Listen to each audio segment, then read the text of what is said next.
Selamat siang pemirsa, sebuah fenomena membingungkan kembali mengoyak stabilitas dunia pendidikan kita. Kali ini kami menyoroti kisah seorang siswa teladan yang harus mengalami guncangan psikis hebat setelah berhadapan dengan selembar kertas bertajuk ujian akhir matematika. Bukan karena ketidaksiapan mental, namun karena sebuah pengkhianatan intelektual. Soal ujian yang dilaporkan melenceng jauh dari kisi-kisi yang dijanjikan. Saksi mata menyebutkan bahwa sebelum insiden terjadi, korban terlihat sangat percaya diri. Ia bahkan telah menghafal seluruh rumus algoritma hingga ke akar-akarnya. Namun, situasi berubah mencekam ketika lembar soal dibagikan. Menurut laporan tim medis, di lokasi, korban mengalami gejala statis kognitif setelah menemukan soal tentang kalkulus integral, sementara kisi-kisi yang diberikan hanya membahas penjumlahan pecahan sederhana.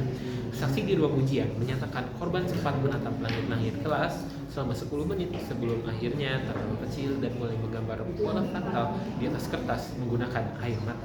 Kondisi psikis korban saat ini dilaporkan berada dalam fase logika terbalik.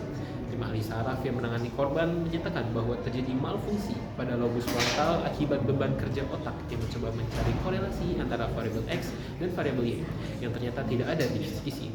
Keluarga korban melaporkan perilaku aneh di rumah. Sang siswa kini hanya bersedia berbicara menggunakan bahasa sandi angka dan menolak makan jika nasi dipilihnya tidak disusun membentuk segitiga sama sisi.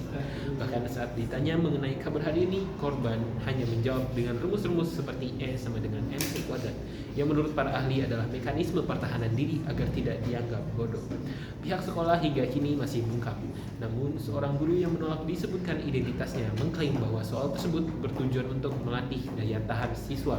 Sebuah argumen yang kini sedang digugat oleh Persatuan Orang Tua Murid karena dianggap sebagai tindakan malpraktik yang menyebabkan hilangnya satu generasi ahli matematika potensial hanya karena soal yang melintir dari kesepakatan.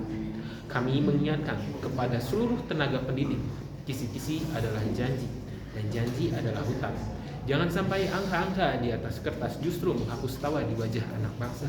Saya, Sabil Arsyad, mewakili kru yang bertugas, pamit undur diri. Tetaplah sehat secara mental meski nilai matematika Anda tidak masuk akal. Selamat siang.